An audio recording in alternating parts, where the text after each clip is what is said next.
नमस्कार मित्रांनो, आज एवढा पाऊस झाला आमच्याकडे, लय पाऊस झाला. डायरेक्ट पाहू शकता तुम्ही. मकाची एकदम वगैरे पेरणी वगैरे झाली होती आणि उगवण एकदम छान प्रकारे मका पण उगला आपला. पण पाहून घ्या तुम्ही हे काय प्रकार आहे हा. बघा तुम्ही,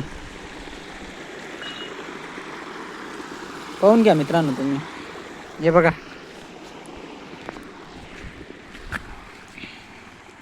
आता तुम्हाला मी दाखवतोच काय परिस्थिती आहे शेतामध्ये. आता मक्का उगून 2 दिवस झाले आहेत. पाहून घ्या तुम्ही माझ्या मागे किती पाऊस शेतामध्ये पाऊस आहे. तर एवढंच साचलेलं पाऊस जमिनीमध्ये गेलं तर तो मका असा पिवळा पडून जाईल. त्याच्यामुळे दर दिवशी इथं म्हणजे डायरेक्ट 2 दिवसापासून पाणी जिरतच नाही आहे. म्हणजे याच वावरामध्ये नाही तर सर्वांच्या वावरांमध्ये हीच परिस्थिती आहे आमच्याकडं. कारण की वावर असं ते फळी मारून सपाट झालेलं असतं, त्याच्यामुळे पाऊस हे पूर्णपणे संगळून जातो. मित्रांनो पाहून घ्या तुम्ही काय विषय आहे. तुमच्याकडे पण एवढा पाऊस झाला आहे का मित्रांनो? कमेंटमध्ये सांगा. आमच्याकडे तर लय पाऊस होतोय आमच्या गावाला, इतर बाकीच्या गावाला नाही होत एवढा पाऊस मित्रांनो.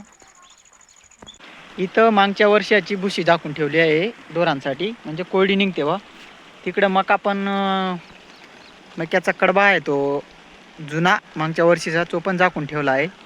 इथं कांद्याची पात आहे ती पण झाकून ठेवली आहे, म्हणजे कसं बकरींना लागते आपल्या शेळ्यांना. तर मित्रांनो परत पाऊस झाला, पाहू शकता तुम्ही. पूर्ण असं काळवट वातावरण झालं आहे, पाहू शकता तुम्ही. एक नंबर असा उघडून जातोय. तर मित्रांनो आता थोडी विश्रांती घेतली पाहिजे त्यांनी. ज्या ठिकाणी पाऊस पडत नाही त्या ठिकाणी पाऊस पडायला पाहिजे आता. कारण की एवढाच पाऊस इकडंच जर पडला तर मग बाकीच्या ठिकाणी काही असं होईल. आता आमच्या गावात पूर्णपणे पेरणी झाल्या, अजून 8 दिवसांनी कंप्लीट असं एक नंबर होऊन जाईल डायरेक्ट कोळपण्यासाठी. तर पाहून घ्या तुम्ही, आता परत चालू झाला. पूर्ण किल्ला काळा झाला, पाहून घ्या तुम्ही. आता काळा झाला म्हणजे 24 तासात काळा झाल्यावर 100% पाऊस येतो. पाहून घ्या मित्रांनो. सारखा 4 दिवसापासून कंटिन्यू पाऊस चालू आहे आमच्याकडं. आणि आमच्या शेजारी जेवढे पण 2-3 खेडे आहेत त्यामध्ये पावसाचं प्रमाण डायरेक्ट 100%मध्ये 80% नाही आहे डायरेक्ट.